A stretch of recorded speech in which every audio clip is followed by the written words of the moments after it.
Himachal Pradesh, LP Jairam Thakur says it's too late to talk about finance discipline now. They are blaming the previous state government and the current central government for their shortcomings. Who will believe them? As long as I was chief minister, salaries and pensions were paid on time.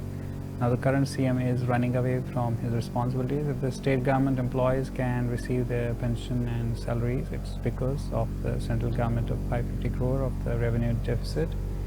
Grants by the central government for the state will be received on 6 September, after which the government will pay salaries to its employees.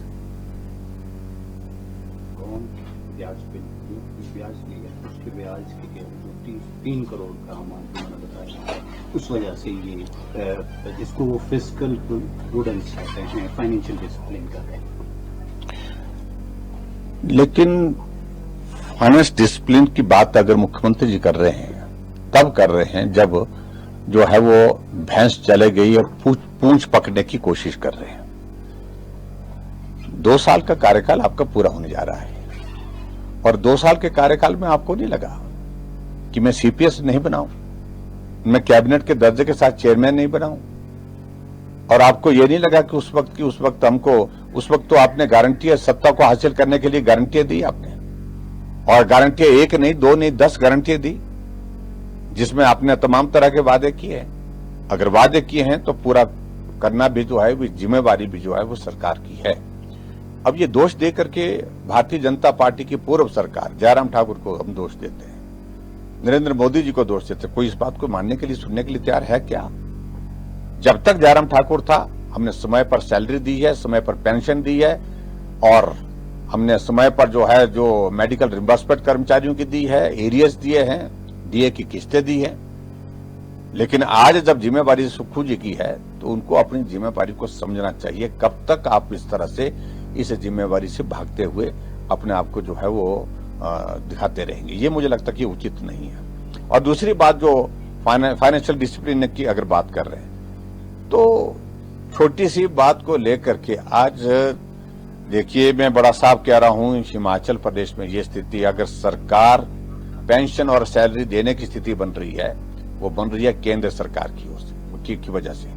केंद्र सरकार का revenue deficit grant का पैसा 550 करोड़ के लगभग वो 5 तारीख को आएगा, 6 तारीख को आएगा, तब जाकर के ये 6 तारीख को सैलरी देने की स्थिति में हो पाएगी। तभी आज तारीख भी तय कर दी कि हम 6 तारीख को सैलरी देंगे, और उसके बाद 10 तारीख को केंद्र सरकार जो पैसा जो है वो जो हमारे सेंट्रल टैक्सेस का जो शेयर है वो पैसा आएगा, और वो पैसा आने के बाद फिर हिमाचल प्रदेश में जो है ये पेंशन देने की स्थिति में हो पाएंगे।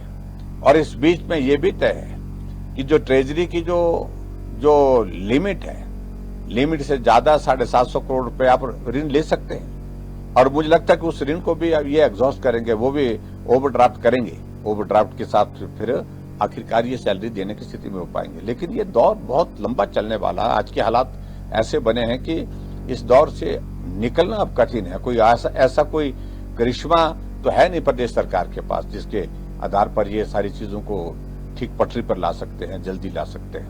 लेकिन सबसे बड़ी दुख की बात है कि मुख्यमंत्री फिर भी सदन को गुमराह कर रहे हैं, प्रदेश की जनता को गुमराह कर रहे हैं कि फाइनेंशियल क्राइसिस नहीं है हिमाचल प्रदेश में।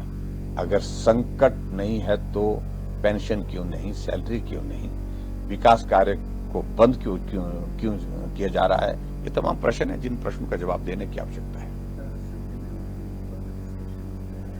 देखिए, हमने आज हमने वॉकआउट किया है, और वॉकआउट इस वजह से किया कि हमने 130 में सोची थी कि डिस्कशन होगी।